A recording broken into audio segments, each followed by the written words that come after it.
2650।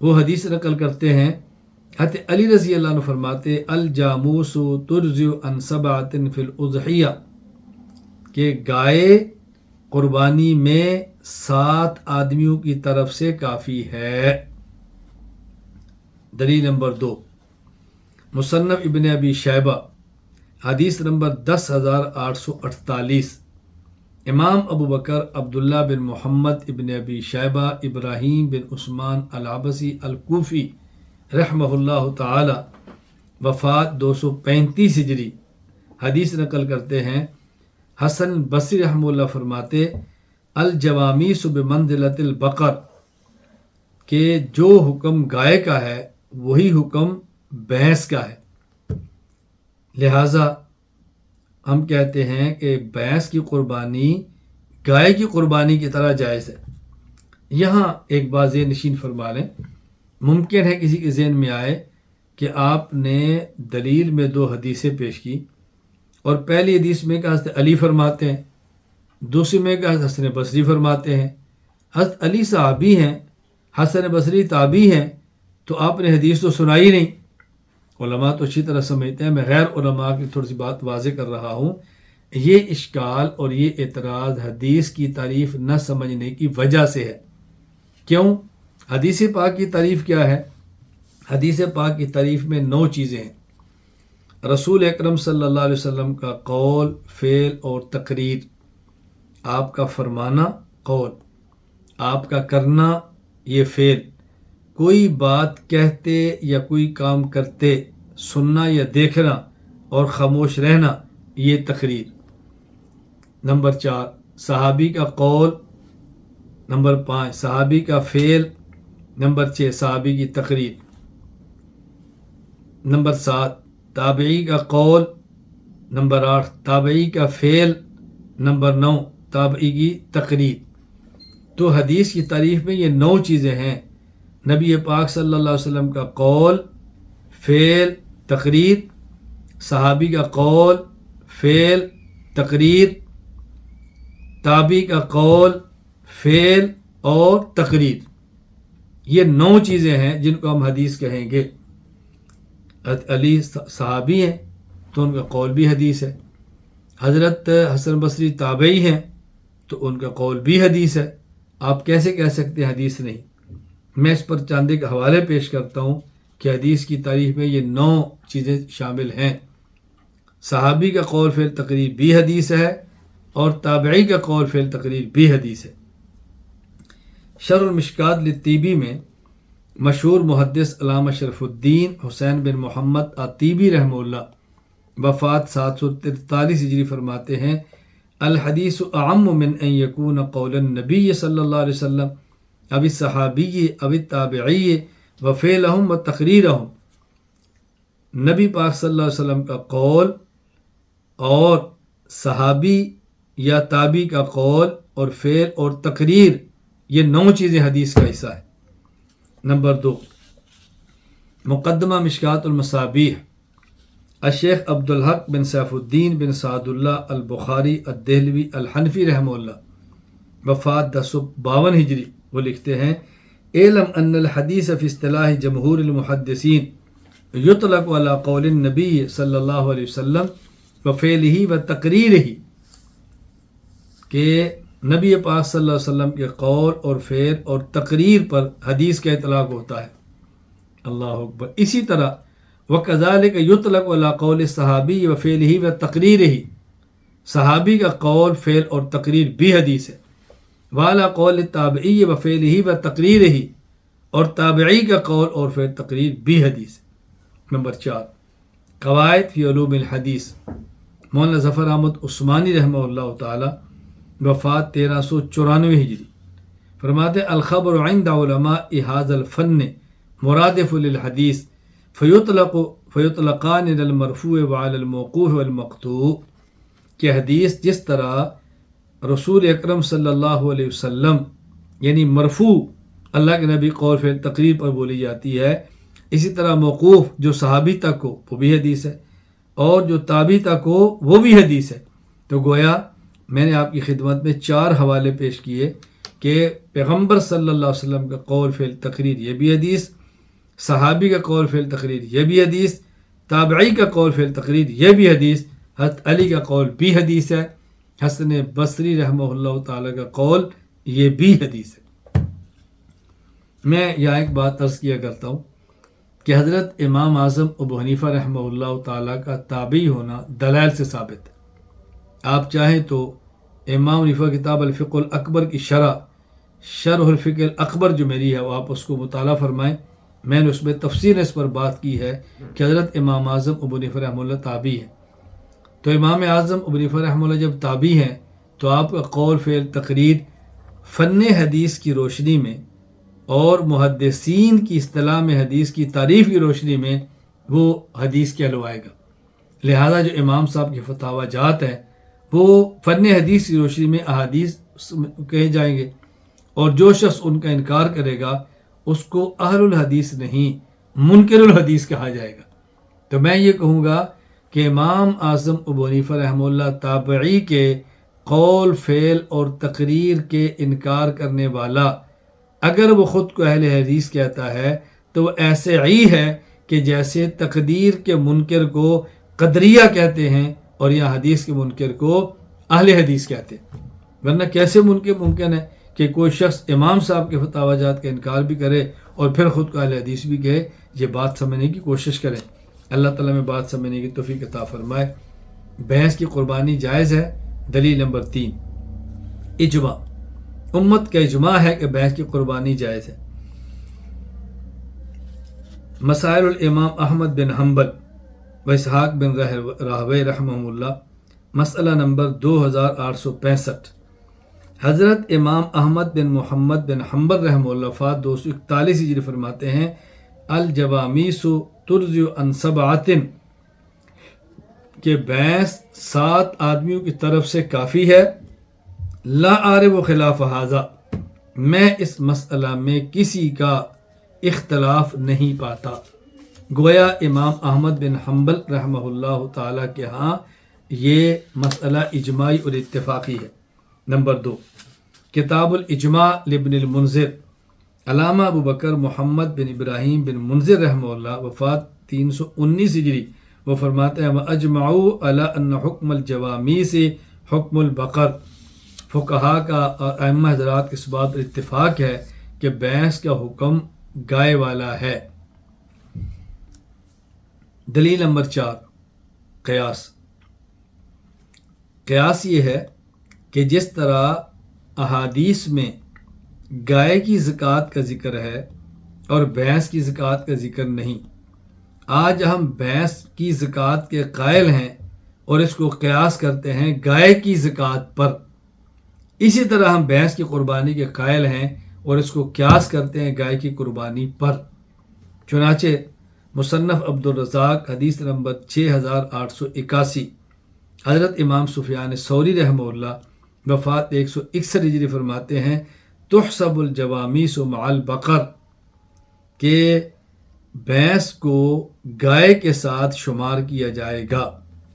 موطا امام مالک باب ما جاء فی صدقۃ البقر، حضرت امام مالک بن انس رحمہ اللہ تعالی وفات 179 ہجری فرماتے انما ہی بقر کلھا، یہ تمام بھینسیں گائے کے حکم میں ہیں، جو حکم گائے کا ہے وہی حکم بھینس کا ہے۔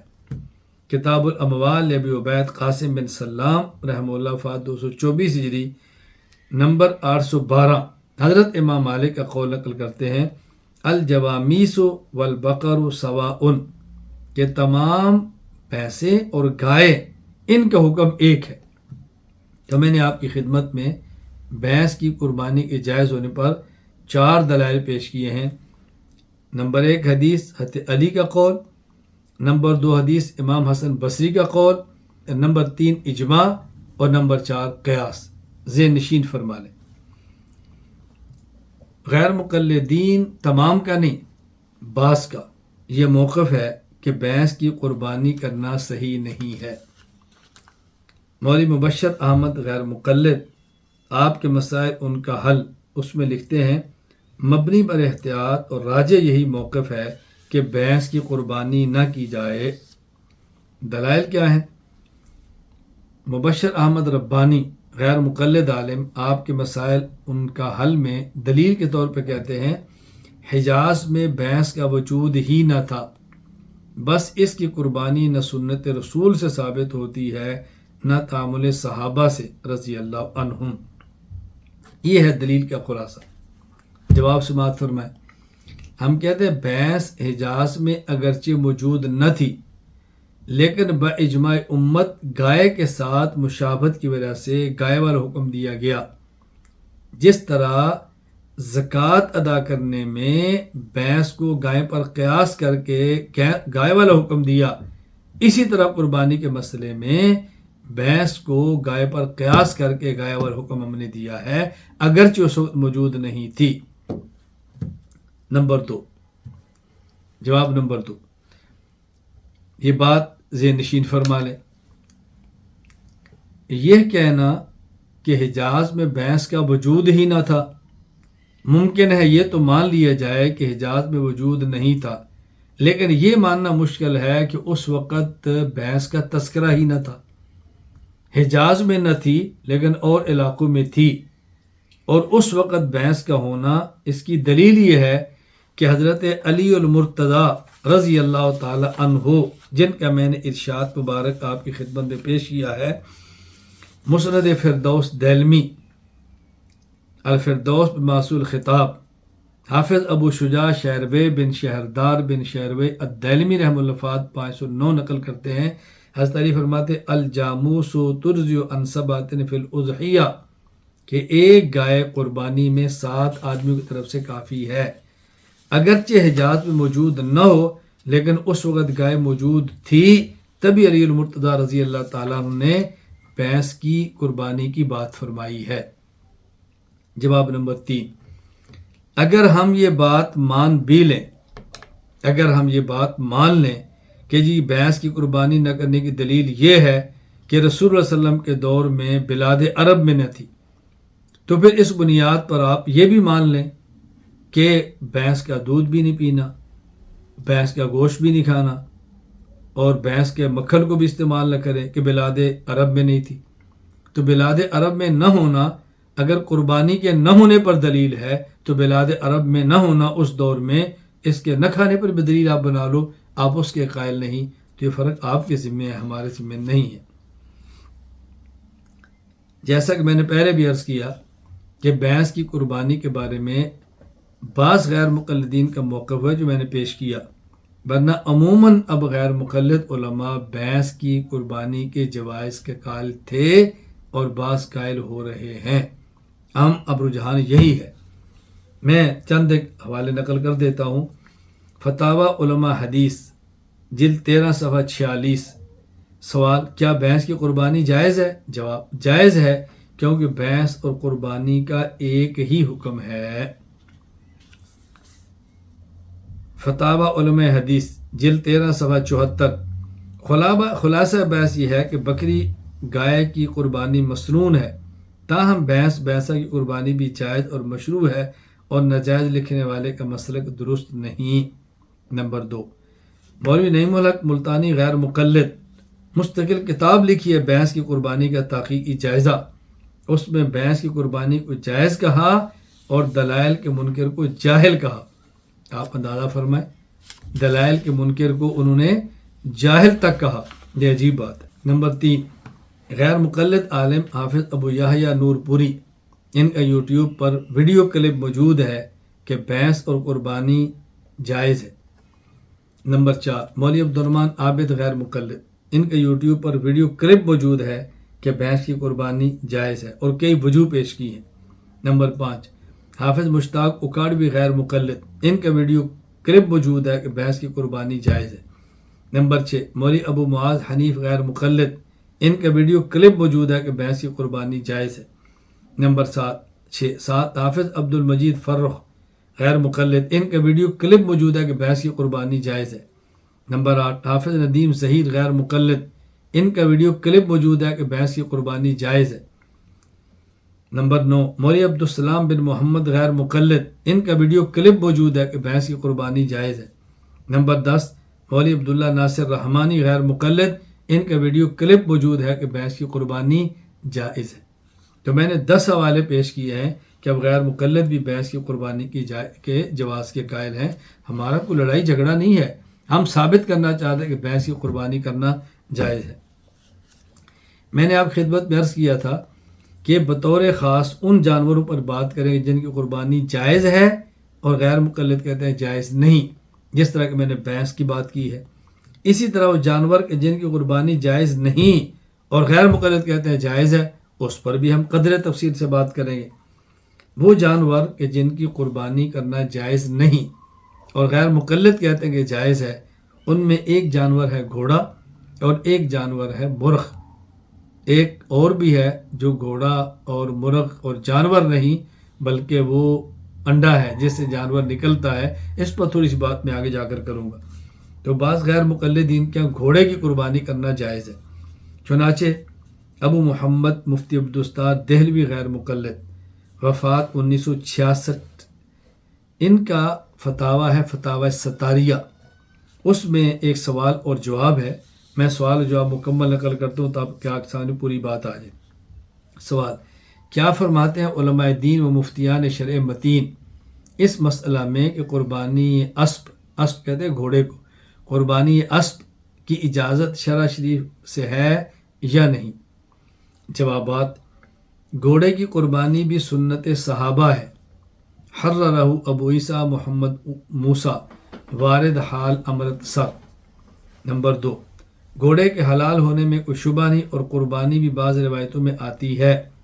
عبداللہ امرتسری، مدیر اخبار تنظیم اہل حدیث روپڑ، ممتحن مدرسہ دارالحدیث رحمانیہ دہلی۔ نمبر 3، گھوڑے کے حلال ہونے میں کوئی شبہ نہیں ہے اور قربانی کرنا بھی ثابت ہے، صرف اگر گراں قیمت ہونے کی وجہ سے اونٹ اور گھوڑا قربانی میں ذبح کرنا مروج نہیں ہوا۔ ابو شکور عبدالقادر حصاروی، عفی عنہ بقلمہ۔ نمبر 5، واقعی گھوڑا حلال جانور ہے، اس کا کھانا اور قربانی کرنا ثابت ہے۔ ابو الخلیل عبدالجلیل خان، ناظم صیغہ اشاعت الکتاب والسنہ، دارالامارت دہلی۔ نمبر 6، گھوڑے کی حلت چونکہ نص صریح سے ثابت ہے اس لیے اس کی قربانی بھی جائز ہے۔ حررہ عبد المجید، خادم ایڈیٹر اخبار مسلمان سودرہ گجرانوالہ۔ نمبر 7، بے شک قانون محمدی کی روح سے گھوڑا حلال ہے اور اس کی قربانی بھی جائز ہے۔ کتبہ مولوی عبداللہ امیر قوم اوڈ فاضل کا۔ یہ سارے حوالے موجود ہیں فتاویٰ ستاریہ جلد 1 میں، عنوان ہے گھوڑے کی حلت اور قربانی کا فتویٰ۔ یہ ہے غیر مقلدین کا موقف، اور دلیل کیا ہے؟ ان کی دلیل ابو الخلیل عبدالجلیل خان کے حوالے سے فتاویٰ ستاریہ میں موجود ہے، میں اس کو تفصیل سے عرض کر دیتا ہوں۔ صحیح بخاری کتاب الذبائح والصید، باب النحر والذبح، حضرت امام محمد بن اسماعیل البخاری رحمہ اللہ، وفات 256 ہجری، حدیث نقل فرماتے ہیں، اسماء بنت ابی بکر رضی اللہ عنہما فرماتی ہیں، نحرنا علی عہد النبی صلی اللہ علیہ وسلم فرسن فاکلناہ، ہم نے رسول اکرم صلی اللہ علیہ وسلم کے دور میں گھوڑے کو ذبح کیا اور اس کا گوشت کھایا۔ اس روایت میں لفظ نحرنا ہے جس کی بنیاد پہ غیر مقلد کہتے ہیں قربانی کرنا جائز ہے۔ جوابات سے مات فرمائیں۔ جواب نمبر 1، قرآن کریم میں بہیمۃ الانعام جن کی قربانی کا حکم ہے اس کی تفصیل میں 8 ازواج، 8 قسم کے جانور آئے ہیں جن میں گھوڑا نہیں ہے، لہٰذا گھوڑے کی قربانی کے جواز کا قول کرنا یہ قرآن کریم کے خلاف ہے۔ جواب نمبر 2، غیر مقلدین کی دلیل یہ حدیث اور اس جیسی دیگر احادیث تب بنے گی جب یہاں نحرنا کا معنی ہو، نحرنا بمعنی نسکنا ہو، یعنی یہ جو اسماء بنت ابی بکر رضی اللہ عنہ فرماتی ہیں، نحرنا علی عہد رسول اللہ صلی اللہ علیہ وسلم فرسن فاکلنا۔ اب نحرنا کے ایک معنی ہے ذبحنا اور ایک معنی ہے نسکنا۔ ذبحنا کا معنی ہم نے گھوڑا ذبح کیا اور گوشت کھایا فاکلنا، اور ایک ہے نسکنا، ہم نے گھوڑے کی قربانی دی اور گھوڑے کا گوشت کھایا فاکلنا۔ تو ان کی دلیل تب بنے گی جب نحرنا کا معنی نسکنا قربانی کرنا ہوگا، اور اگر نحرنا کا معنی ما ذبح نہ ہو ذبح کر کے کھانا تو اس سے قربانی پر دلیل نہیں ہوگی۔ ہمارا موقف یہ ہے کہ دیگر احادیث کو سامنے رکھا جائے تو ثابت ہوتا ہے کہ نحرنا کا معنی نسکنا قربانی کرنا نہیں بلکہ ذبحنا صرف ذبح کرنا ہے۔ باقی گھوڑے کو ذبح کیا اور کھایا، اس کا جواب کیا ہے؟ آج ذبح کر کے کھانا بھی مکروہ ہے اور جائز نہیں ہے، اس پہ دلائل میں پیش کروں گا۔ فی الحال میں یہ پیش کر رہا ہوں اس روایت کی بنیاد پر گھوڑے کی قربانی کا قائل ہونا یہ درست نہیں، چنانچہ آپ احادیث سماعت فرمائیں۔ صحیح بخاری حدیث نمبر 5511، امام ابو عبداللہ محمد بن اسماعیل بخاری رحمہ اللہ وفات 256 ہجری، حدیث نقل کرتے ہیں انہی حضرت اسماء رضی اللہ تعالی عنہا سے، فرماتی ہیں ذبحنا علی عہد رسول اللہ صلی اللہ علیہ وسلم، یا نحرنا نہیں ہے کہ جس کا ایک معنی ذبح نہ کریں یا دوسرا معنی نسک نہ کریں، بلکہ لفظ ذبحنا ہے کہ ہم نے رسول اللہ علیہ وسلم کے دور میں گھوڑا ذبح کیا، ونحن بالمدینہ، اور مدینہ منورہ میں کیا، فاکلنا، اور ہم نے کھایا۔ نمبر 2، المعجم الکبیر للطبرانی حدیث نمبر 302، امام ابو القاسم سلیمان بن احمد بن ایوب الشامی الطبرانی رحمہ اللہ وفات 360 ہجری، انہی اسماء بنت ابی بکر رضی اللہ تعالی عنہما کی حدیث لائے ہیں۔ یہ فرماتی ہیں ذبحنا فرسن علی عہد رسول اللہ صلی اللہ علیہ وسلم فاکلناہ، یہاں بھی نحرنا نہیں ہے کہ جس کا ایک معنی ذبح نہ ہو یا اس کا معنی نسک نہ ہو، دوسرا معنی لفظ ہی ذبحنا ہے کہ جس کا معنی ذبح کرنا ہے، اس سے آپ نسکنا قربانی والا معنی نہ لیں۔ نمبر 3، کنز العمال فی سنن الاقوال والافعال، شیخ علی متقی بن حسام الدین رحمہ اللہ وفات 975 ہجری، انہی حضرت اسماء بنت ابی بکر رضی اللہ عنہما سے حدیث لائے ہیں۔ یہ فرماتی ہیں ذبحنا فرسن فاکلنا نحن واہل بیت رسول اللہ صلی اللہ علیہ وسلم، یہاں بھی ذبحنا ہے کہ ہم نے گھوڑے کو ذبح کیا۔ بات سمجھ لیں، غیر مقلدین نے حدیث پیش کی ہے صحیح بخاری کی نحرنا، اس سے قربانی کی جواز پہ دلیل تب بنے گی جب نحرنا کا معنی نسک نہ ہو قربانی کرنا۔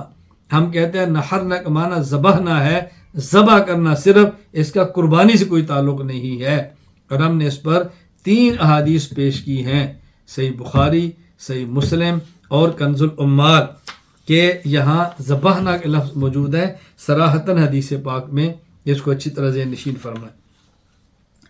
جواب نمبر 3، دیکھیں جن احادیث سے گھوڑے کے ذبح کر کے گوشت کھانے کا جواز ثابت ہوتا ہے وہ خود احادیث منسوخ ہیں۔ جب یہ حدیث ہی منسوخ ہے تو آپ اس حدیث سے گھوڑے کے کھانے پر دلیل نہیں بنا سکتے، پیش کر سکتے۔ آپ اس حدیث کی بنیاد پر گھوڑے کے گوشت کھانے کے قائل نہیں ہو سکتے، تو گھوڑے کی قربانی کے قائل کیسے ہو سکتے ہیں؟ یہ احادیث ہی منسوخ ہے۔ منسوخ کو بطور دلیل پیش کرنا یہ غیر مقلدین کا کام تو سکتا ہے، سمجھدار اہل سنت والجماعت ایسا نہیں کر سکتا۔ اب اس پر دلائل سماعت فرمائیں کہ یہ حدیث منسوخ ہے۔ دلیل نمبر 1، سنن ابی داؤد کتاب الاضحیہ باب فی اکل لحوم الخیل، امام ابو داؤد سلیمان بن اشعث السجستانی رحمہ اللہ وفات 275 ہجری، حضرت خالد بن ولید رضی اللہ عنہ سے حدیث لائے، فرماتے ہیں ان رسول اللہ صلی اللہ علیہ وسلم نہا عن اکل لحوم الخیل والبغال والحمیر، رسول اکرم صلی اللہ علیہ وسلم نے گھوڑے کا گوشت، خچر کا گوشت اور گدھے کا گوشت کھانے سے منع فرمایا۔ رسول اکرم صلی اللہ علیہ وسلم نے منع فرمایا ہے۔ اور امام بدر الدین محمود بن احمد بن موسیٰ العینی رحمہ اللہ وفات 855 ہجری، عمدۃ القاری باب غزوۃ خیبر فرماتے ہیں سند حدیث خالد جید، اس حدیث کی سند جید ہے۔ دلیل نمبر 2،